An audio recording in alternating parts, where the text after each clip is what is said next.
नमस्कार साथियों, आज हमारे साथ मोटिवेशनल स्पीकर निर्मल वर्मा जी हैं और आज जिस विषय पे मैं बात करने जा रहा हूँ उसके पहले मैं इतना ही बोल देता हूँ कि इस विषय को लेकर के किसी भी तरह का अवमानना, कोर्ट का अवमानना का हमारा मकसद नहीं है। हमारा मकसद ये है कि जो सच है उसको दिखाना।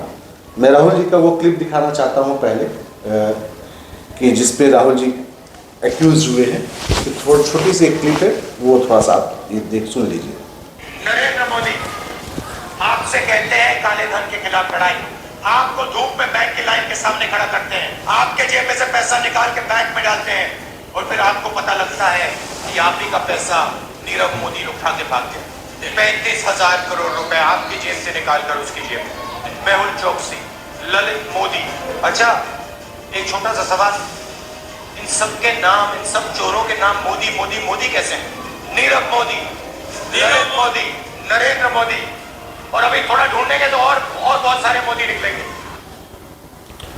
तो मेरा निर्मल जी आपसे सवाल इतना ही है कि राहुल जी ने जो बोला वो उसका कंटेस्ट अलग था, जिसमें उन्होंने नोटबंदी से लेकर बाकी चीज़ों को उन्होंने उठाया था।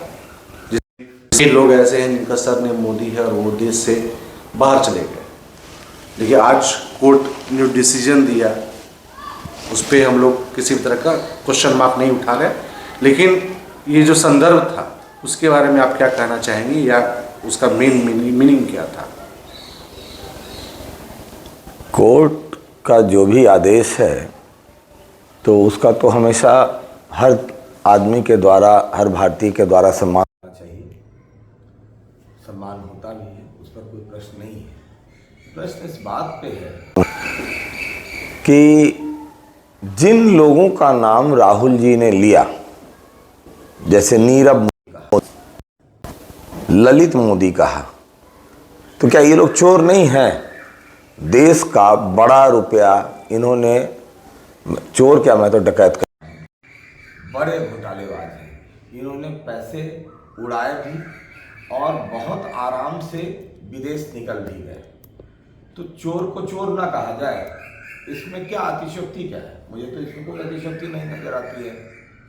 और अगर जनता का पैसा लेके भागा है तो उस पर तो कार्रवाई होनी चाहिए। उल्टा भाजपाइयों को, चूंकि इन लोगों ने ऐसे लोगों को प्रोटेक्शन दिया हुआ होता है तो इनको तकलीफ लगती है। उसके बाद ये कोर्ट में ये केस करते हैं। तो अब स्थिति ये है कि चूंकि इनका बरदहस्त रहता है, इनको उस पैसे में से कमीशन मिलता है, तभी तो आराम से उनको देश से बाहर जाने देते हैं। तो ऐसी परिस्थिति में तो चोर को तो चोर कहना ही पड़ेगा ना। जिन लोगों का नाम लिया है वो तो चोर है ही है, इसमें कहीं कोई शक नहीं है।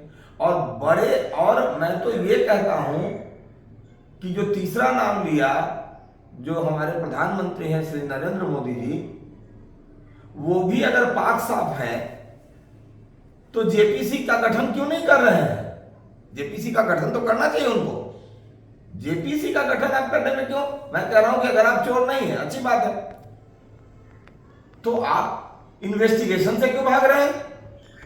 ज्वाइंट पार्लियामेंट्री कमेटी तो इन्वेस्टिगेशन ही तो करती है और जनता के डायरेक्ट चुने हुए नुमाइंदे इन्वेस्टिगेशन करते हैं। इतना अधिकार तो लोकतंत्र में ही है।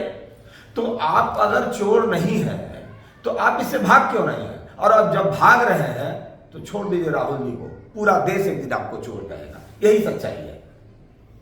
धन्यवाद पहले उसके लिए। दूसरी बात ये था कि इसमें मिसलीडिंग भी हुई थी, क्योंकि इस मामले पर भी संसद में जो है लगातार गतिरोध कई दिनों तक बना हुआ था, जिसमें जेपीसी की मांग की गई थी कि किस तरह से नीरव मोदी और ललित मोदी को भगाने में एक तरह से सरकार के कहीं ना कहीं से कोई ना कोई ऐसे लोग शामिल थे जिन्होंने कि नोटिस को भी लुकआउट किया, जो उनके खिलाफ में जो जांच कमेटी बैठाई गई थी, जहां पर प्रूवन हुआ कि वो गिल्टी है, फिर भी उनको देश से वो भागने दिया गया एक तरह से, क्योंकि जब वो भाग गए तब जाकर के उनके ऊपर में एफआईआर यहाँ होता है। और उसके अलावा वो प्रधानमंत्री के साथ दूसरे देश में एक समिट में भी दिखते हैं नीरव मोदी, उसके बाद जो है यहाँ लुकआउट नोटिस जारी होता है उनके ऊपर में।